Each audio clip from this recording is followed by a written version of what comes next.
할렐루야. 장마철이지만 우리 마음만은 상큼하게 하나님께 늘 나아가시길 소망합니다. 여러분, 제가 설교 말씀 시작 전에 질문을 두 가지 정도 하겠습니다. 여러분의 인생에서 고통이 무엇이다 라고 생각하십니까? 답은 안 하시고 속으로 말씀하시면 됩니다. 그러면 악이 무엇이라 생각하십니까? 계속해서 질문 드리겠습니다. 그럼 나의 생각과 하나님의 생각은 같을까요? 다를까요? 하나님의 생각에 부합한 합당한 생각을 가지고 살아갈 수도 있지만 정반대의 생각을 하며 살아가는 경우도 분명히 있을 것입니다. 근데 문제는 하나님과 생각이 다른 삶을 살면서 하나님 생각을 전혀 눈치채지 못하고 깨닫지 못하고 내가 하는 생각이 맞다 혹은 하나님 원하시는 삶이고 생각이다 하며 살아가는 것은 곧 문제가 될 것입니다. 분명한 사실은 우리의 생각보다 하나님의 생각이 너무나 크고 현명하고 또한 지혜롭다라는 사실입니다. 이 사실을 믿으십니까? 아멘. 그래서 적어도 우리 신앙인들은 하나님과 생각이 다른 것을 늘 경계하고 조심해야 하고 내 뜻과 생각을 하나님의 뜻과 생각인 것처럼 이해하고 착각해서는 안 된다라는 것입니다. 내 뜻대로의 삶. 이런 삶을 산다면 하나님의 심판이 기다리고 있다라는 사실을 저와 여러분은 너무나 잘 알고 있습니다. 그래서 우리는 늘 조심하고 기도로서 하나님의 뜻을 구하는 그러한 삶을 살아야 할 것입니다. 그런데 다행인 것은 우리 하나님은 우리가 벌받기를 원하시는 분이 아니시다라는 것입니다. 우리가 하나님의 뜻을 깨달아 아는 삶을, 그러한 삶을 살길 바라시는 분이 바로 우리 하나님이시다라는 것입니다. 이 사실에 믿으십니까? 아멘. 하지만 죄를 지으면 누구나 벌을 받는다. 이것은 만고의 진리입니다. 하나님을 모르는 이들도 죄 지으면 벌 받는다 라는 사실을 알고 살아갑니다. 부산 가정법원에 일명 호통판사라는 천종호 판사님이라는 분이 계십니다. 이분은 학생들이 학교 폭력이나 여러 죄를 지었을 때 아이들을 호통치며 야단치시는 분으로 유명합니다. 게다가 판결하고 처벌함에 있어서 조금의 선초나 조금의 봐줌도 없습니다. 판결이 나오면 아이들이 잘못했다고 눈물을 뚝뚝 흘리면서 용서를 구합니다. 그때 이 판사님이 하시는 말은 안 돼, 안 바꿔줘, 바꿀 생각 없어, 돌아가. 제가 설교 시간이기 때문에 목소리 조금 낮췄는데요. 실제로 이분이 호통치시는 것을 제가 TV로 볼 때 아주 목소리가 쩌렁쩌렁합니다. 어린 학생들이라고 해서 잘못한 죄를 용서해 주기보다 죄에 대한 처벌이 얼마나 큰지, 얼마나 무서운지를 알려주기 위해서 이분은 더욱 냉정하게 판결하고 처벌을 한다라는 것이죠. 물론 이 판사님이 처벌하는 데만 신경 쓰는 그런 분이라면 사람들 입에 오르내리지도 않고 유명하지도 않았을 것입니다. 이 판사님은 자신이 판결하고 처벌했던 학생들이 진심으로 뉘우치길 원하는 분이기 때문에 이렇게 유명하고 사람들 입에 오르내리게 되었다라는 사실이죠. 법의 심판을 달게 받고 다시금 사회로 복귀한 아이들, 이 아이들을 돌보고 또한 챙기는 모습, 이것이 TV에 방영되기 때문에 연출한 것이 아니라 실제로 이 판사님은 자신들이 처벌했던, 판결했던 그 아이들, 죄를 짓고 벌을 달게 받았던 아이들, 그 아이들의 집에 찾아가서 같이 밥도 먹고 음식을 가져다 챙겨주기도 하고 관심과 사랑을 기울이는 그런 분이었다라는 것이죠. 그래서 저는 그 분을 보면서 정말 이 시대에 몇 안 되는 진정한 판사님이시구나 라는 생각을 했습니다. 그런데 여러분, 저는 이 판사님의 모습을 보면서 오늘 본문의 하나님과 유다 백성을 생각해 봅니다. 오늘 본문에서는 가정법원에 재판받으러 온 학생들과 같이 그런 유다 백성이 등장하고 있습니다. 하나님의 생각보다 자신들의 주관과 생각대로 살아간 유다 백성들입니다. 그런데 보통 재판의 현장에 들어서면 불량 청소년들, 죄 지은 청소년들은 어떻습니까? 그들도 자신을 돌아보고 뉘우치고 어떤 청소년들은 회개의 눈물을 흘리기도 합니다. 참회의 눈물을 흘리는 것이죠. 벌 받게 되니까 이제 자신들의 모습을 돌아보게 되고 내가 어쩌다가 여기까지 왔을까 하는 후회를 한다라는 것이죠. 하지만 이스라엘은 여전히 자신들의 잘못된 삶을 깨닫지 못하고 있다라는 것에서 참 답답하고 하나님의 심정이 어떠실까 하는 생각을 해보았습니다. 게다가 이미 여러 차례 선지자들을 보내서 하나님이 어르고 달래고 호통치셨음에도 불구하고 그들은 고쳐지지 않았다라는 사실입니다. 같이 말 안 듣던 형제의 나라 북이스라엘은 이미 벌써 처벌을 받았습니다. 벌을 받았다라는 것입니다. 하나님의 택함 받았던 선민, 그 이스라엘 백성, 그 왕국이 반쪽 났던 곳, 그것에서 그치지 않고 더 나아가서 하나는 이미 멸망을 당하는 수치를 겪었음에도 여전히 하나님의 생각과 뜻에는 관심 없는 유다 백성들인 것입니다. 이쯤 되면 하나님이 호통 하나님이 되시는 것이 정상이고 버럭 하나님이 되시는 것이 정상입니다. 북이스라엘뿐 아니라 이미 남유다도 망했어야 함이 정상이라고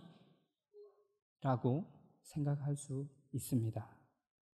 죄를 지었음에도 그것을 깨닫거나 용서를 구하는 것이 아니라 쇠기의 경읽기처럼 하나님이 보내신 선지자의 외침을 무음 처리해버리는 유다 백성들의 그 모습은 말씀을 읽는 모든 이들로 하여금 공분을 사기에 마땅해 보입니다. 분명한 이러한 사실을 미루어 보아도 그러함에도 하나님은 이스라엘을 무한한 사랑으로 감싸주시고 은혜를 베풀어 주셨다라는 것이 정말 우리가 공감할 수 있는 사실입니다. 아브라함을 택하시고 그 자손을 번성하고 창대하게 만드신다라는 그 약속과 언약의 말씀을 주신 하나님, 그 하나님께서 그 언약을 지키기 위해서 행하신 일들은 너무나도 은혜고 사랑이다라는 것입니다. 이러한 사랑의 하나님이 예레미야를 통해서 유다 백성과 그리고 오늘을 살아가고 있는 우리에게 말씀하고 계십니다.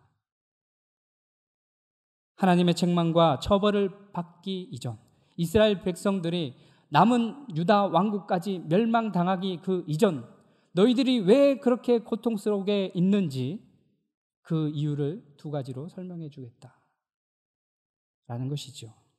13절에 보면 내 백성이 두 가지 악을 행하였나니 곧 그들이 생수의 근원되는 나를 버린 것과 스스로 웅덩이를 판 것인데 그것은 그 물을 가두지 못할 터진 웅덩이들이니라 라고 말씀합니다. 첫 번째는 생수의 근원 되시는 하나님을 버린 것입니다. 바로 이것이 하나님이 생각하시는 악입니다.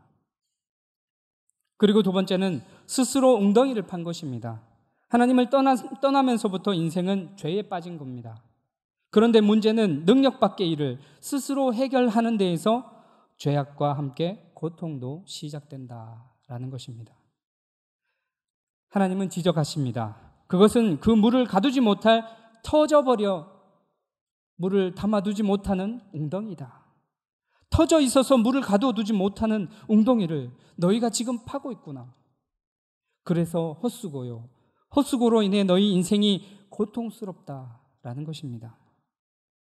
오늘 이 시간 이 두 가지 사실을 통해 우리의 모습을 돌아보는 시간이 되었으면 좋겠습니다. 오늘 본문에서 하나님은 하나님을 버린 것이 악하다, 악이가 아니라 악이라고 말씀하십니다. 하나님은 하나님의 호의에 대해서 불의로 반응하고 대답한 유다를 향해 9절 말씀과 같이 다시 싸우고 싸우시겠다라고 말씀하고 계십니다. 우리 하나님은 천지 만물을 지으신 분이시고 사랑과 자비가 끝이 없으신 분이신데, 그렇게 사랑도 많으시고 능력도 무한하신 그 하나님이 이 유다 백성과 싸우시겠다라고 말씀하시는 그 이유가 무엇입니까? 바로 유다 백성이 악을 저질렀기 때문입니다. 하나님이 악이라고 규정하고 정의하신 하나님을 떠나는 삶을 살았기 때문에 하나님께서 얼마나 답답하셨으면 너희와 싸우겠다, 그리고 다시 싸우겠다라는 표현을 말씀을 하시는 것이겠습니까? 그럼 그들이 저지른 악의 내용을 살펴보겠습니다. 바로 하나님을 버린 것입니다. 하나님을 버렸다라는 것은 무엇을 의미합니까? 하나님을 무익한 것과 바꾸는 것입니다. 신을 신이 아닌 것과 바꾸는 것입니다. 북이스라엘이나 남유다, 가나안의 우상 종교를 섬겼습니다. 하나님 대신 그 우상 바알과 아세라를 하나님 자리에 갖다 놓고 섬겼다라는 것이죠.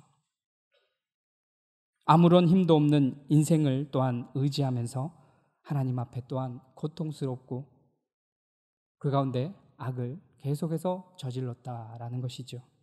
하나님은 10절 말씀에서 말씀하시길 기띔 섬에서 그와 같은 사례가 있었는지, 게달에서도 그와 유사한 일이라도 있었는지 사람들 보내서 살펴봐라고 말씀하십니다. 어느 나라가 그들의 신을, 그들이 섬기던 신을 신 아닌 것과 바꿀 수 있느냐, 바꾼 적이 있느냐라는 것이죠. 사실 유다 백성뿐만 아니라 이 부분은 우리에게도 절실히 적용되는 부분임을 여러분들께서도 기억하시길 소망합니다. 하나님과 우리의 관계, 창세기 3장에서부터 이 관계의 틀어짐이 시작됩니다.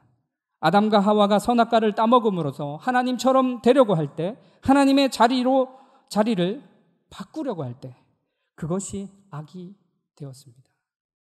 그때부터 하나님을 피하기 시작했고 하나님을 두려워하게 되었고, 그 근원적인 악으로부터 지금의 모든 악이 시작된 것입니다. 그 이전에는 가만히 있어도 문제가 없는 존재였습니다. 선과 악을 구분할 줄 알게 된 존재가 되면서 인간은 이 악에서 벗어날 수 없는 존재가 되었다라는 것이죠. 그래서 하나님은 누구보다 그러한 인간의, 우리의 죄성을, 인성을, 인간의 됨됨이를 아시기에 사랑할 수밖에 없고, 이 불쌍한 인간들을, 우리들을 구원하시려는 계획을 세우셨던 것입니다.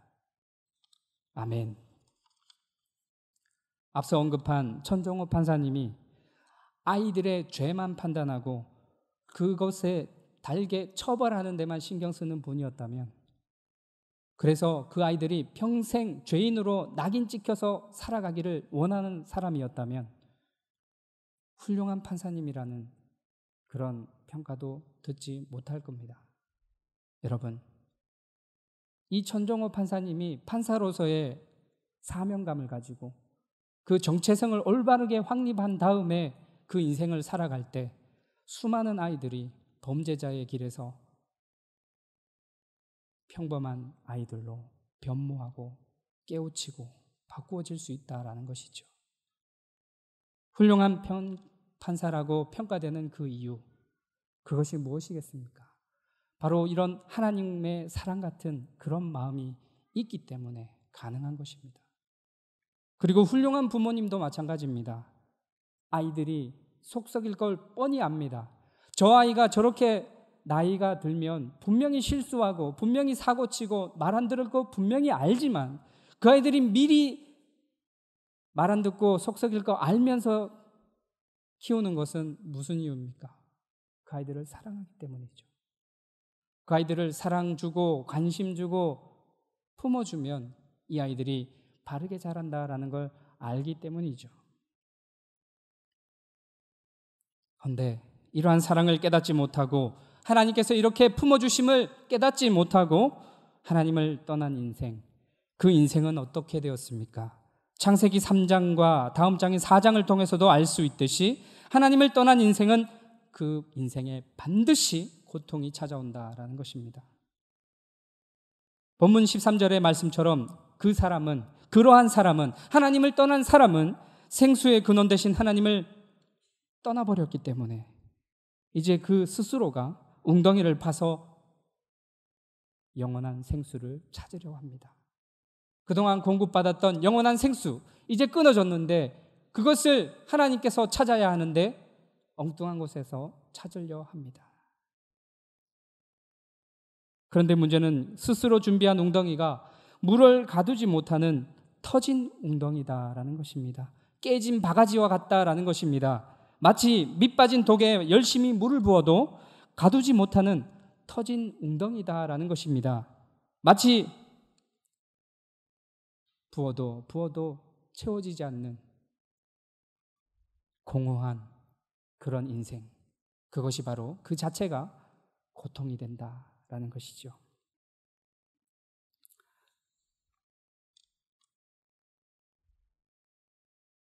사실 유다 백성들은 보았고 알고 있었습니다. 하나님을 떠난 인생들이 어떤 존재로 전락해버리는지 남유다는 배워서 이미 잘 알고 있었고 또한 경험해서 알고 있었습니다. 형제 나라인 북이스라엘이 왜 멸망했는지 선지자들의 목소리를 통해서 알았다라는 것이죠. 헌데 깨닫지 못하는 그들을 두고 14절은 기록하고 있습니다. 이스라엘이 종이냐 시종이냐 어찌하여 포로가 되었느냐. 그들이 본래 자유민이었던 그런 그들의 신분이 왜 종이 되었고 왜 포로가 되었습니까? 하나님을 떠나고 버리고 우상으로 바꾸었던 그러한 악을 저질렀고 그 악으로 인해서 인생의 고통이 찾아왔기에 포로가 되고 종이 된 것입니다. 또 15절 말씀에 그들의 땅에 황폐와 멸망과 상함이 닥쳐왔는데 그 일이 언제 일어났다라고 말씀하고 있습니까? 17절에서 말씀합니다. 하나님 여호와가 너를 길로 인도할 때에 네가 그를 떠남으로 이를 자치함이 아니냐. 즉 하나님을 저버리고 스스로 자초해서 인생의 고통이 시작되었음을 하나님이 말씀하고 계신 것입니다. 그런데 그 모습을 목도하고 이러한 모습을 통해서도, 이러한 경험을 통해서도, 지식을 통해서도 이 유다 백성들은 북이스라엘의 멸망의 길을 그대로 따라가고 있다라는 것이 문제입니다. 그들은 이제 생수의 근원을 떠났기에, 하나님의 품을 떠나 있기에 물을 구하려, 생수를 구하려 이곳저곳 헤매는 그러한 떠돌아다니는 처지가 되었습니다. 그래서 18절에 보듯이 물을 구하려고 애굽으로도 가보고 아수르에도 의지해보지만 거기서 얻은 것은 생수가 아니라 영원한 생명의 물이 아니라 고통과 수치였다라는 것이죠. 여러분, 여기서 고난과 고통에 대해서 정의해 보겠습니다. 고통은 마음과 육신이 함께 괴로워하는 상태를 말합니다. 일반적으로 우리가 인생에서 겪는 인생의 흉사라든지 좋지 않은 일이 일어났을 때, 경험을 할 때 우리가 고통스럽다 이야기를 하죠. 이런 것이 일반적인 고통입니다. 반면 고난은 그와 반대입니다. 육신은 괴로우나 마음은 주님을 찬양하고 평안 가운데 거하고 있다라는 것이죠.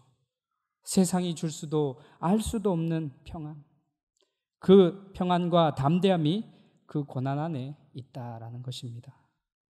세상을 이기는 믿음, 그 믿음이 이 고난 안에 있다라는 것이죠.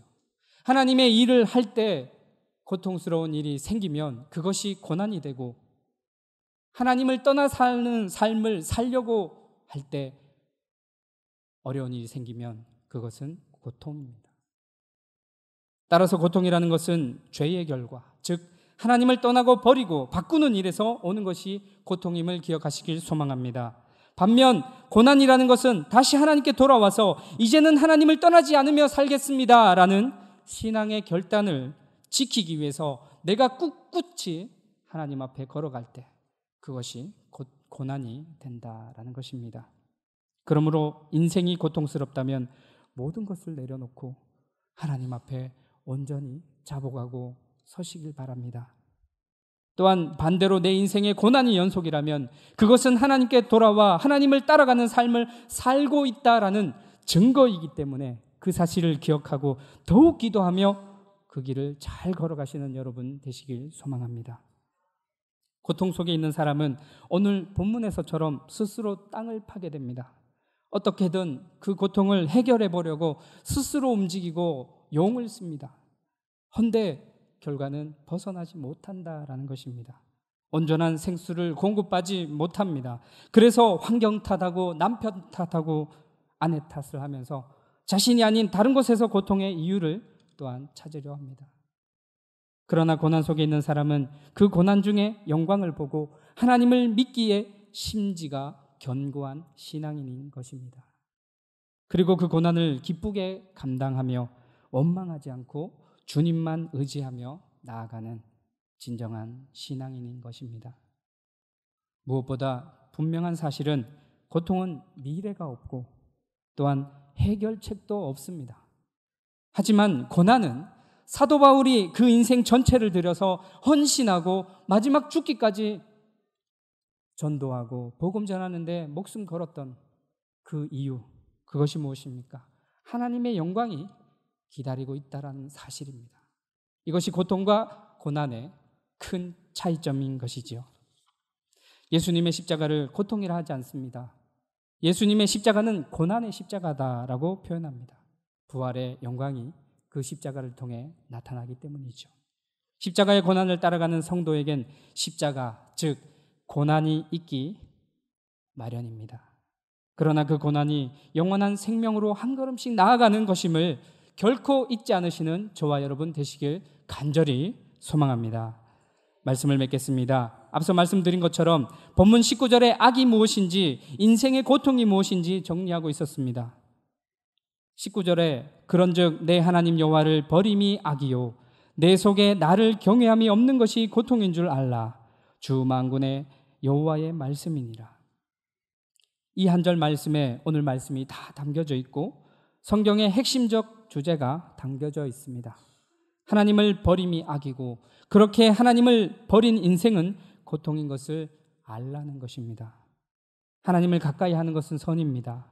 그럴 때 우리의 무거웠던 짐, 밑 빠진 독에 물 붓기였던 인생의 무거운 짐들이 하나 둘씩 하나님 앞에 해결받게 됨을 믿으시고 그대로 그 믿음대로 행하시는 저와 여러분 되시고 또한 마음의 평안과 기쁨, 영원한 생명, 하나님은 이와 같은 자녀의 삶을 원하신다라는 사실 꼭 명심하시는 저와 여러분 그리고 우리 오천중앙교회 모든 성도님 되시길 간절히 축원합니다. 기도하겠습니다. 사랑의 하나님 감사합니다.